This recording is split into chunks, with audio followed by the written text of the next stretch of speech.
Unit 5. Women at the Top. How did you decide to write Local Prism? The idea came from several developments and observations. The first was Morocco's changing media landscape in the mid-1990s.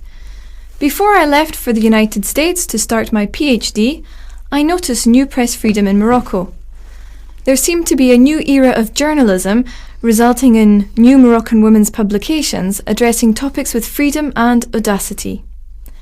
This relates to another point, the impact of globalization on local cultures and gender roles. In the mid to late 1990s, globalization was a buzzword. There was and still is a fear of losing local traditions to global influence. Whom does your book target? It's for people interested in the gender and cultural dimensions of globalization. It addresses the production and consumption of women's magazines and analyses the context in which they emerged, including changes in Morocco since the mid-1980s.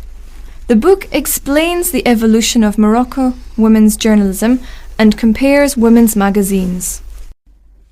Moroccan women's magazines are criticized for being elitist and focusing on urban issues. How did you reach rural women since your research focused on those magazines? Magazines where female illiteracy is high cannot be anything but elitist. This doesn't mean we should ignore what the elite are reading and producing. Magazine use in Morocco is interesting.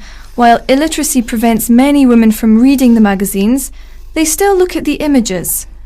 Women use the magazines, pictures, as resources for dressmaking. Many can neither read nor buy the magazines.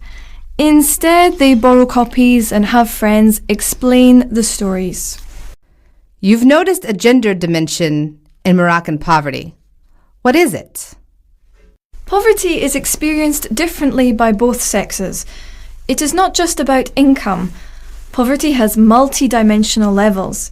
There is poverty of resources and opportunities. There are laws that do not protect women, and poverty that results from their lack of education, employment, and health services. Morocco is on the right track.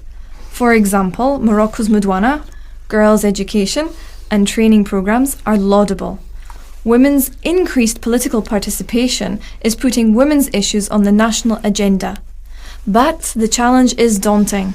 The situation of rural women is still precarious because of marginalization. Why don't you tell us about your American journey now? I came to the United States after 15 years of teaching in Morocco. I wanted to gain skills to take back to Morocco.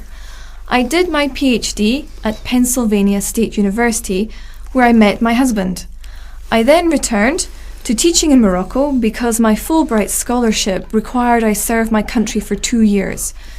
In 2003, I joined my husband in Washington and started teaching at the American University School of International Service.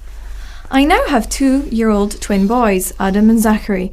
I spend my days balancing my personal and my professional life. Thank you so much, Mrs. Scally.